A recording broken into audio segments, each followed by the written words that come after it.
keluarga preman. Paling bikin yayasan tapi gitu. Jadi ini terlahir karena memang terinspirasi ya dari diri saya sendiri dengan proses yang terjadi terhadap kehidupan dia. Yang kegiatannya mungkin yang ya. Yayasan ini, Yayasan Ksatria Kris Bali ini bentuk yayasan yang bisa melakukan apa saja ketika ada sesuatu perbuatan yang membutuhkan pertolongan dalam hal kebaikan. Apa yang kami lakukan yang paling menarik sekarang itu adalah program darah. Yang kedua adalah program bagaimana kami buat nyame kami yang lain ketika ada duka, klien sekal. Kami berdonasi seluruh Bali. Seluruh Bali terkumpul uangnya untuk kami berikan kepada keluarga klien sekal.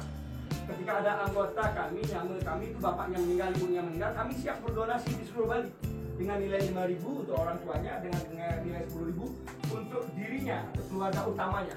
Ini yang membuat kami merasa bisa berkarma, menabung karma, karena kami merasa ingin peduli kepada yang klien sekal. Dengan nilai hanya 10.000 itu bisa membuat mereka bisa meringankan beban hidupnya, karena kami bisa jumlahnya ribuan orang yang ada di tanah Bali. Baik, tadi juga disebutkan tentang donor darah gitu, yang membantu darah. Bentuknya seperti apa gitu? Apa punya kelompok yang kemudian siap mendonorkan darahnya ketika dibutuhkan? Nah, kalau donor darah kami itu hampir di seluruh Bali ada kelompok-kelompok kami. Nyame kami nyebut wilayah.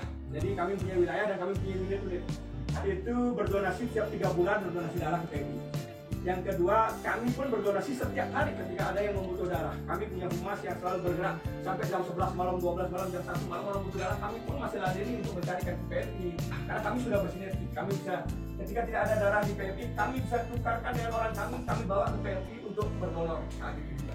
Jadi siapapun kelompok bisa mungkin membutuhkan darah, yang mana sering siap ya dari siap, sangat siap. Jangankan darah, apapun tenaga yang utama, kami paling siap untuk mengangkat gotong royong ketika ada apa, ketika tenaga utama kami selalu siap. Itulah yang merasakan sekali itu akibat saya ikut berpolitik. Saya merasakan sekali, karena saya orang saya kalau sudah menjadi sekjen di organisasi besar itu, saya pasti punya IQ, saya punya keahlian dan kepintaran, analisa dan segala macam. Saya tahu mana saya akan melakukan sesuatu kesalahan yang akan berakibat fatal. Yang apalagi saya maju di PDI, nggak mungkin saya membuat kesalahan. Tetapi disitulah politik itu bermain. Ternyata ada cara intrik, main licik, main cantik, main taktik, main cetek, sampai begitu saya rasakan. Tapi kembali lagi, Tuhan itu maha segalanya. Tuhanlah yang lebih tahu tentang perjalanan saya ikhlaskan. Saya ikhlaskan siapapun yang menyakiti saya, siapapun yang pernah membuat saya sakit, saya ikhlaskan dengan karmanya masing-masing. Memaafkan ya? Memaafkan, saya maafkan. Karena biarkan karma yang membalas karma. Baik, itu ketika katakanlah juga bukan baru ya mempunyai spiritual, katakanlah begitu ya, tapi sudah cukup lama gitu. Ya, kalau saya tapi apakah kemudian setelah di penjara, kemudian di dalam penjara ini lebih meningkat lagi daya spiritual? Oh, sangat. Ternyata di penjara itu saya sangat bersyukur. Makanya kalau ada bilang saya dikasih uang 1 T untuk tidak masuk penjara, jangan miliar kecil bagi saya. Saya bilang saya lebih pilih masuk penjara dibandingkan saya harus tidak masuk penjara. Karena penjara kedua saya membuat jiwa dan raga saya betul-betul mendekat kepada alam semesta, kepada Tuhan. Disitulah saya meningkatkan spiritual saya lebih tinggi. Karena disitu hanya saya berdoa saja. Saya tidak memikirkan apapun, yang saya pikirkan hanya doa dan doa dan doa dan doa. Dan disitulah saya dapatkan anugerah. Sehingga hari ini masyarakat yang hidup Bali, di seluruh Bali sudah tahu bagaimana sepak terjang saya dengan membawa Yayasan Ksatria Kris ini adalah slogannya selalu berbuat karma di jalan dharma. Dengan salam Ksatria, salam 3M, menyama tanpa batas, menyama tanpa identitas, menyama sampai tuntas. Itulah salam kami. Hurufnya begini, salamnya ini huruf salam K, huruf Ksatria, salam Ksatria Kris Bali. Dan kami diresmikan di Pendopo Puri Agung Kelungkung oleh Ide Dalem, Ide Pelingsir Puri Agung Kelungkung, memberikan restu, dan para raja-raja pelingsir-pelingsir Puri hampir sejebak Bali itu hadir memberikan restu kepada Ksatria kami, dan kami jaga untuk tetap menindihin jaga tanah Bali. Karena inilah generasi muda Bali yang saya harapkan. Marilah kita bersatu, lepaskanlah ego. Jangan melihat baju, jangan melihat bendera. Lihatlah dharma, lihatlah karma. Kita bersaudara, ketika kita membedakan diri kita, berarti kita tidak menerima pahala, tidak menerima karma. Karena kita tidak mau bersama-sama. Saya ingin bersama dengan siapapun, saya tidak memandang statusnya apapun. Yang saya lihat, dia adalah ciptaan Tuhan yang harus saya hormati, saya hargai. Dan ketika mau bersama, saya sangat senang sekali. Karena itulah bagian dari perjalanan hidup saya. Saya harus mencari nyamuk untuk menjaga tanah Bali saya, untuk menjaga warisan leluhur saya, agar Bali tetap menjadi tempat orang hidup Bali yang memiliki tanah di Pulau Bali. 3M ya. 3M. Jadi kalau tadi bercerita tentang bagaimana dunia spiritual meningkat dan sepertinya sekarang katakanlah lebih menekuni jalan kebaikan, ya, menolong gitu ya. Tapi mungkin ada yang mengatakan agak skeptis lah katakan begitu. Jero Bimo bikin yayasan palingan untuk maju calon nanti di DPD di 2024 kan. Gimana Jero menanggapi skeptis ya. Itu wajar. Jadi saya juga tidak bisa menyalahkan orang berpikiran apapun karena masyarakat mempunyai pola pikir dan cara berpikir yang berbeda-beda. Tetapi dari diri saya sendiri saya selalu sampaikan kepada nyama saya di yayasan dan Bali banyak yang bertanya begitu. Apakah Jero nanti maju? Saya bilang yang jelas saya sih sebenarnya saya tidak ingin maju. Saya ingin mengabdi tulus kepada tanah Bali karena saya ingin dapatkan anugerah Tuhan. Kalau dibilang saya ingin maju, saya dulu sebagai orang nomor 3 di ormas terbesar di Bali, bahkan Asia dan dunia pun mengakui. Kenapa saya harus keluar kalau saya ingin jabatan? Tetap saya di situ. Harusnya jangan saya turun, jangan saya berhenti. Saya tetap karena saya punya posisi. Sekarang saya gugur, mungkin suatu saat 5 tahun kemudian pasti saya dapat. Kalau saya tetap di situ, tapi saya memilih menjadi orang biasa. Waktu itu saya turun, saya lepaskan jabatannya, saya nggak menjadi siapa-siapa. Saya menjadi diri saya, menjadi diri saya sendiri. Saya berjalan berhari-hari sendiri dengan proses segala sesuatunya saya sendiri. Ternyata alam semesta membuat dan memberikan saya anugerah. Akibat apa yang saya terima, sekarang saya mempunyai banyak saudara. Ketika banyak saudara, banyak berpikir, paling akan mencalonkan diri segala macam. Kembali lagi, saya sudah berjanji dan bersumpah bahwa saya tidak ikut berpolitik yang didukung oleh atau saya masuk ke partai politik. Saya tidak ikut masuk ke partai politik. Sudah bersumpah saya tidak akan ikut masuk partai politik. Tetapi ketika suatu saat ada, saya bilang situ, karena suatu saat nyama saya menghendaki kalau memang tidak ada pemimpin yang betul-betul tulus untuk tanah Bali. Karena pengayahan demi tanah Bali demi betara-betara, mungkin saya maju tapi tidak memakai kendaraan partai politik. Ya. Jadi kalau dicalonkan oleh masyarakat, nyamo Bali jadi DPD, ya. Saya melihat juga pergerakan figur daripada tokoh yang sudah maju. Kalau mereka memang sudah berbuat, untuk apa saya ikut berbuat? Saya begini aja udah melebihi mereka. Saya udah begini aja udah melebihi. Saya di dalam proses hukuman saya melihat banyak tokoh publik yang mempunyai posisi-posisi tinggi.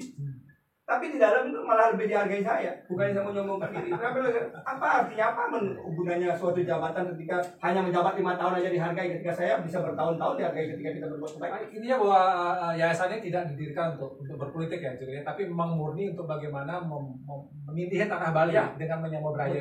Dengan tulus, dan saya pun tidak. Kalau saya mau, kemarin kan ada pemilihan bupati itu banyak. Wali kota. Banyak yang pingin ngelamar saya. Kalau saya mau kaya, saya banyak dapat duit. Saya gerakkan orang-orang, tapi saya nggak mau demi rasa menyamu saya.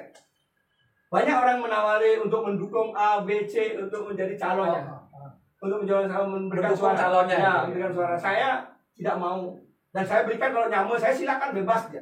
Boleh pilih A, B, C untuk tetap menyamu saya. Tapi kalau saya mau uang, saya mungkin tentukan pilihan. Kalau salah satu calon saya dapat uang. Tapi Jero nggak mau. Saya nggak mau, karena ketulusan saya ya Tuhan yang tahu. Tapi Jero kan kelahiran Belalang ya Jero ya? Nah, saya kelahiran Karangasem. Ya. Saya besar kecil di Karangasem, sekolah saya di Karangasem. Bapak saya orang asli Buleleng karena bapak saya ada polisi. Jadi lahir Karangasem. Dan saya terakhirnya di dalam. Saya dalam Jagening. Jadi proses di Balapan Sakti ini proses alam. Ibu saya keturunan Cina. Kakak saya Kristen. Mertua saya Muslim. Saya NKRI. Ya, makanya Yayasan Kris juga bagian ada juga misinya untuk sektor Republik Indonesia. Ya, gitu ya. Karena saya ingat dengan Bapak bangsa kita, Pak Presiden Soekarno. Dia memerdekakan bangsa ini tidak dengan satu agama, tidak dengan satu suku, dengan berbagai macam agama dan suku bangsa. Dan ketika nama saya Kris, Ketut Putra Ismaya Jaya atau Kesatuan Republik Indonesia, inilah tujuan saya menyatukan Republik Indonesia. Karena saya mempunyai keluarga NKRI. Saya harus hormati. Tetapi tanah Bali adalah tanah warisan leluhur saya, orang Hindu Bali yang harus saya jaga. Di mana bumi dipijak, di sana langit dijunjung. Ketika di tanah lain saya menghormati tuan rumahnya untuk menjadi tuannya. Tapi ketika di tanah Bali saya berikan kami orang Hindu Bali yang harus berjaya di tanah kami untuk menguasai dan tetap memegang sebagai warisan leluhur kami. Baik. Karena waktu luar biasa. Ya, sudah. Terima kasih. Jadi kita sudah mendapatkan gambaran sebenarnya ya dari Jero Bimo tentang yayasannya, tentang bagaimana semangat beliau untuk mindihin Bali gitu ya, jadi mempertahankan tanah Bali, taksu Bali juga ya, dengan berbuat baik. Gitu. Karena saya kan penapakan Betari, saya dapat Ratu Gede, Ratu Ayu, jadi saya tahu bagaimana menjaga taksu. Taksu Bali itu dijaga dengan apa? Dengan tulusmu untuk bakti kepada Ida Betari, itu yang pertama. Yang kedua dengan jujurmu melakon. apapun yang kau ucapkan, perbuatan, ketika kau jujur di situ akan lahir taksu. Karena sudah akan ada anugerah dari alam semesta yang benar akan memberikan taksu kekuatan. Karena sampai saat ini saya berusaha menjaga yang namanya taksu itu. Saya nggak pernah bohong. Sekecil apapun saya harus jujur, walaupun itu sakit, walaupun itu tidak bagus. Tapi saya demi menjaga taksu, demi saya mengurip, demi benar tetap memberikan taksu anugerah kepada saya. Itu yang saya lakukan. Ampun aja. Kalau misalnya dia mengatakan Guru Bima termasuk preman yang insaf gitu, misalnya gimana itu? Itu saya akan tidak bisa menolak apa opini masyarakat. Karena memang saya dulu nggak mungkin, saya memang dulu diormas. Orang bilang mengatakan saya iya, tapi saya balik bertanya, pernahkah saya menyakiti orang ketika saya diormas? Saya balik bertanya begitu. Kalau memang ada masyarakat yang saya sakiti, saya tunggu. Tapi ketika saya benar, saya membela kebenaran, itu pasti saya turun untuk menegakkan kebenaran saya, untuk melawan kejahatan. Luar biasa, Cuk. Ya, Tetap semangat dengan perjuangannya. Tentu masyarakat juga akan menilai sendiri karena kalau sudah memang betul-betul murni ya, Cuk ya. Pasti akan menilai masyarakat sendiri. Dan semoga ini memang bisa mengilhami juga, menginspirasi masyarakat. Karena kuncinya lagi bersama-sama ini balik gitu ya. Kuncinya lagi, ketika apapun yang kamu lakukan di alam semesta ini, jangan pernah meminta nilai dari manusia. Biarkan alam semesta yang menilai. Karena disitulah beliau akan tahu tulus atas apa perbuatan. Marilah berbuat dengan ketulusan dan hatimu, karena engkau akan melihat kejujuranmu di atas oleh Sang Pencipta. Terima kasih. Terima kasih. Satu dengan promo tadi. Oh, sampai jumpa.